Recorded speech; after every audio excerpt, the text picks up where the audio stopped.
Tonight, drunk. I got a new. Hey there, YouTube. SkepticalRoot. New hoodie, by the way.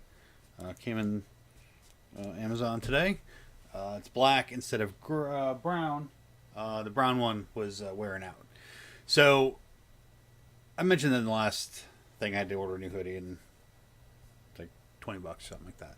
Not a big deal. But anyway, today's topic is that. Sound familiar?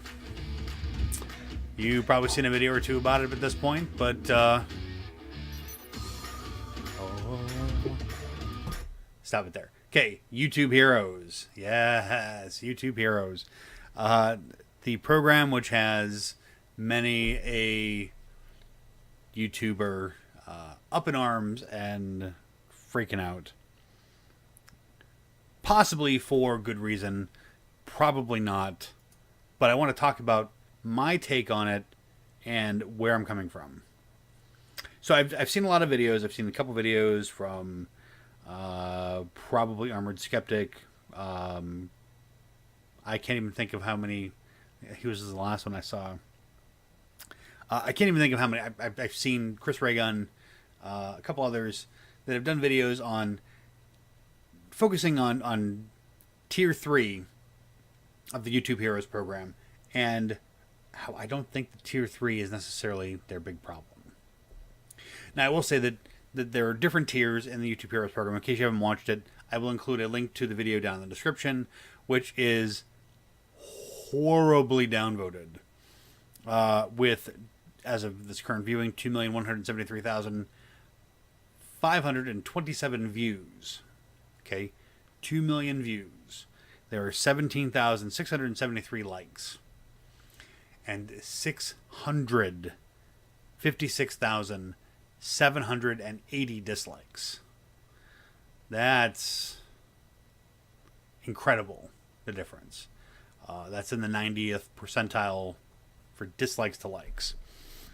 I will also interject that from the original release, the video that is up has been edited. Woolly Bumblebee did one, a really quick, like minute-long video showing you the differences.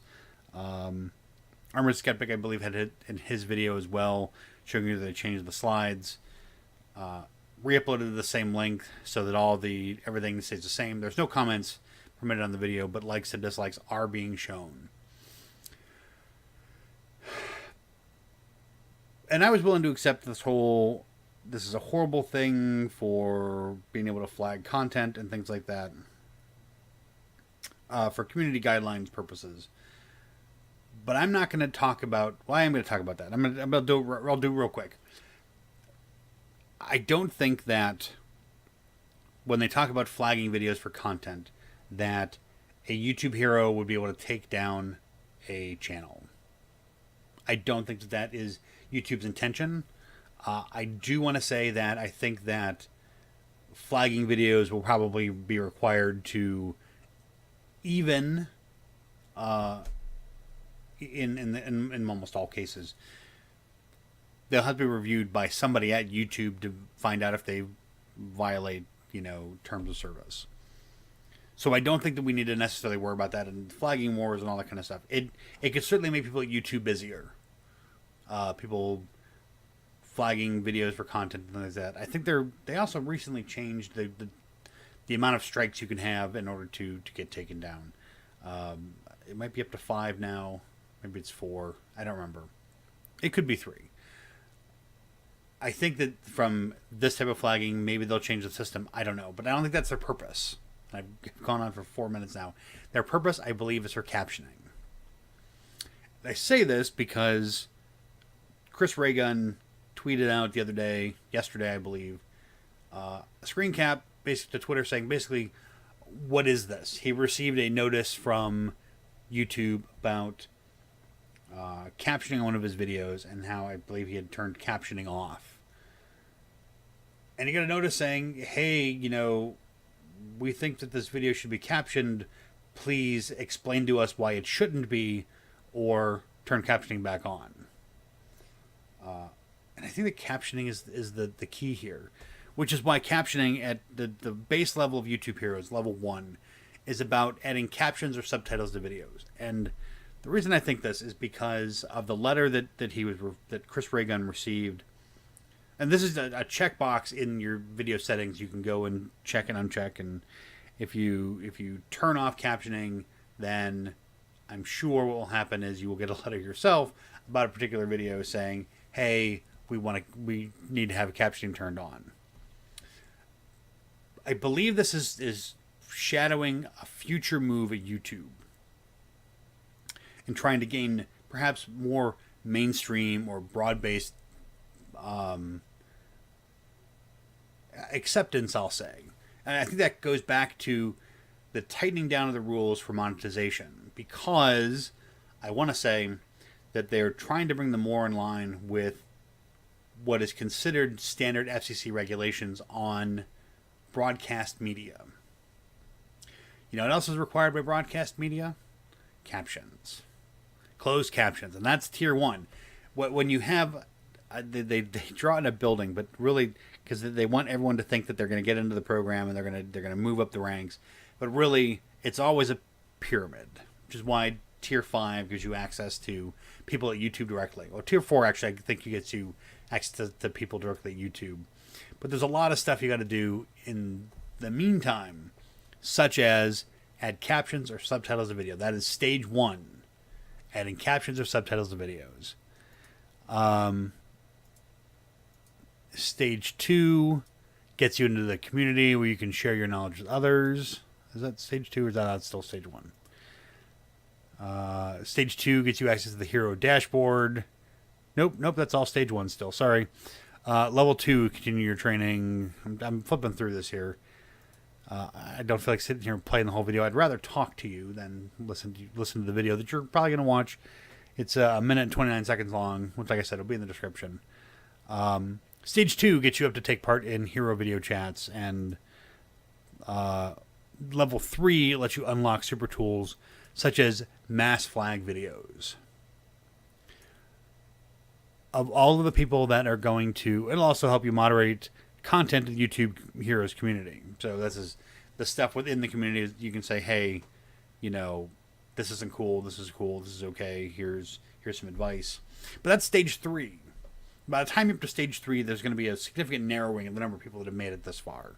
And that'll continue to get narrower and narrower and narrower as you get into stage 4 and stage 5, where you're getting to somebody who's spent all their time on YouTube moderating stuff instead of necessarily creating content for the most part. But there's got to be a vetting process going on here. It's not just going to be about points. Because first off, you have to be accepted into the Heroes program in the first place. But to get you moved up to stage 3, 4...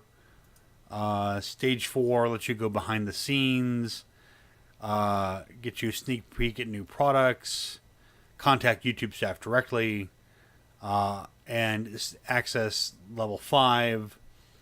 You get to test new features before release.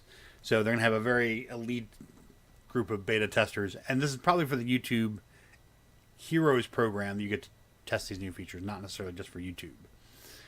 But stage 1 is going to have a huge number of people in there going out there and putting captions on videos. I believe it's the 10 or the 12 largest TV networks out there are required by the FCC in the United States to close caption all of their video presentations. They have changed the regulations every year, tightened them down since 2010. 2016, they have some additional regulations. But YouTube, for the most part, has been exempt from these regulations because they are online only. I'm going to define 2 terms here really quick.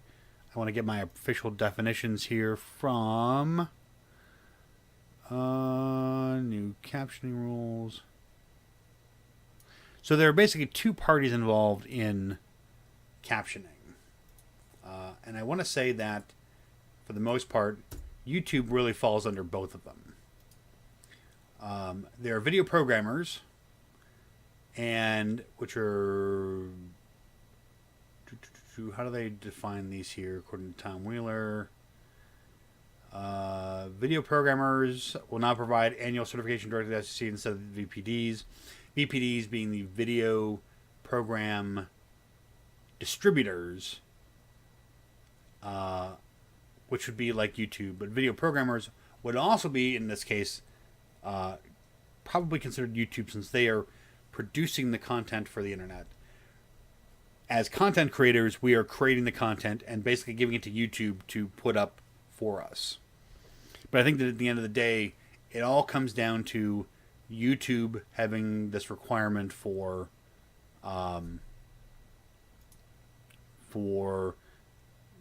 wanting to comply with this FCC regulation, which is new as of... They updated the rules. It's in 2016, but beginning in January 2017, montage clips from full-length programming were previously appeared on television with captions. So basically, there's some changes that have happened. Timelines are getting shorter. They're down from 45 days to 30 days to 15 days for near live stuff. But companies that produce, like NBC, that produce stuff directly for the internet, are now going to require captions for that material, as well as for the stuff they broadcast on TV. Because anything that gets broadcast on TV is required to have captions. So it made me think, well, why would YouTube care about captioning? Why is that stage one of the YouTube Heroes program? Well, maybe YouTube wants to broadcast over regular TV networks. Maybe they're looking at some kind of voice over IP, or not voice over IP, some IP-based television network. Maybe they want to be the first IP-based television network to be big. And if they got big, they'd be required to have all of their content captioned. And maybe this is a way for them to kind of get a jump on it.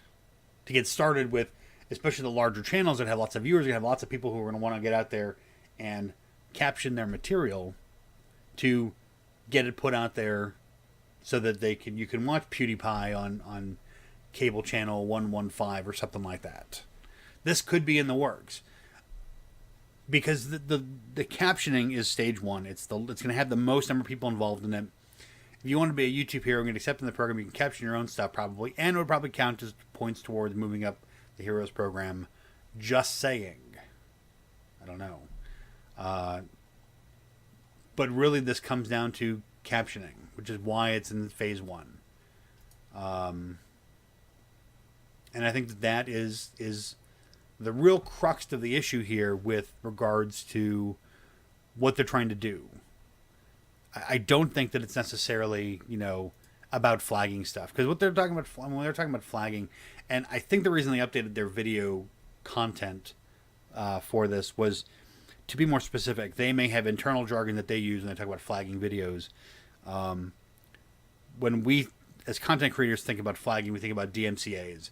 I think what they're talking about is self-policing stuff that shouldn't be up there. When you go see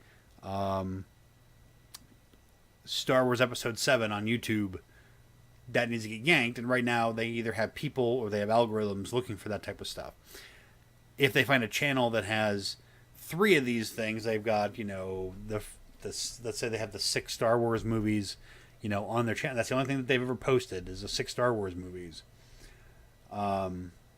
That they've inverted the video and slowed down by 10% to throw off the algorithms from finding this automatically, and somebody comes across it, they can go in and flag it. And I don't think the flagging is going to necessarily be immediate takedowns. I think the flagging is going to alert YouTube to go and look at this stuff. They're going to be... I don't think that they're giving users the ability to take down channels. I don't. I think they're literally flagging and saying, hey, come look at this, YouTube. Because these aren't YouTube employees, and I don't think that YouTube would be willing to give up that level of control to its users, considering their track record for how they handle things in general on the site.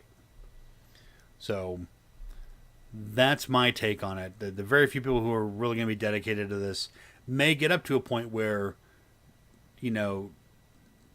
basically they're looking for free interns to help caption this stuff and to get it compliant. They don't want to tell their content creators, hey, you've got to now go back and caption all this stuff. They're not going to tell PewDiePie or Jenna Marbles to don't waste time making videos anymore. Go caption your videos.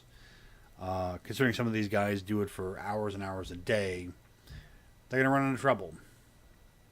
So, but that's it. Like, comment, share, subscribe. Let me know what you think. Let me know if you agree with my take on this or not. And we'll have a conversation about it. But I think, like I said, this is about captioning. It's not about flagging. It's not about any of this other stuff. That's fluff. They're gonna have 1,000 people doing captions for every 25 people they have flagging videos. So, and for one of those people to ever make it to level 4, level 5.